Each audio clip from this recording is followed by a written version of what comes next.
Hi guys, this is Srikanth Renla. So in today's concept, we will be discussing about how ARP works.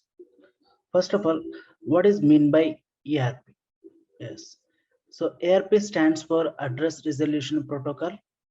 It is a procedure for mapping a dynamic IP addresses to a permanent physical machine addresses in a local area network.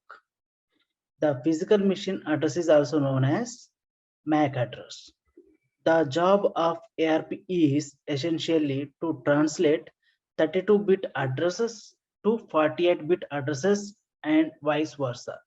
We have IP addresses, that is 32-bit IP addresses, 32-bit addresses, and we have MAC addresses, that is 48-bit addresses, right? So the job of ARP is essentially to translate 32-bit addresses to a 48-bit addresses, vice versa. So this step is necessary because IP addresses in IP version v4 are 32 bits and MAC addresses are 48 bits. Yes, how ARP works. ARP works between layer 2 and layer 3 of the Open System Interconnection Model OSI model. The MAC addresses exist in layer 2 of the OSI model, that is data link layer, and the IP addresses exist on the layer 3, that is network layer. ARP can also be used for IP over the LAN technologies also. And coming to the how ARP works, suppose let's say when you look at the diagram over here, when a new computer joins a LAN, it assigns a unique IP address to use for identification and communication, right? So yes, when an incoming packet destined for a first host machine on a particular LAN arrives at a gateway. Suppose a new system connect to the LAN, it assigned with one unique IP addresses to use for particular identification and communication purpose, right? Yes, when incoming traffic is coming to the particular system, the request reaches to the LAN gateway. The gateway asks the ARP program to find MAC address of the particular IP address. A table called ARP cache maintains a record of each IP address and its corresponding MAC address.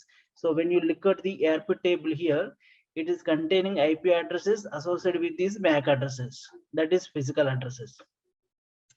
All operating systems in IPv4 network keep an ARP cache.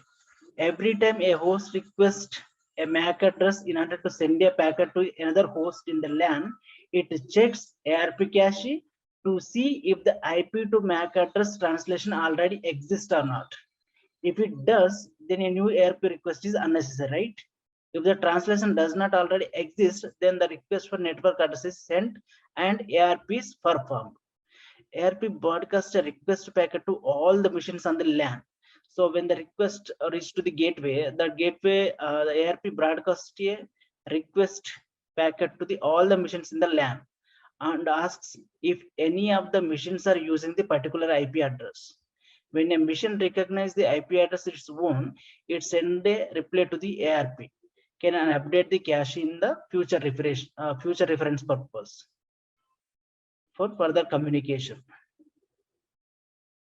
Now, coming to the ARP cache size is limited and is periodically cleaned and all the entries to free up space. Addresses tend to stay in the cache for only few minutes. Frequent updates enable other devices in the network to see when a physical host changes their requested IP addresses in the cleaning process. Unused entries are deleted along with an unsuccessful attempts to communicate with computers that are not currently powered on. So yes, when coming to the proxy ARP enables a network proxy to answer ARP queries for IP addresses that are outside of the network. This enables packets to be successfully transferred from one subnetwork to the another. So this is how ARP works.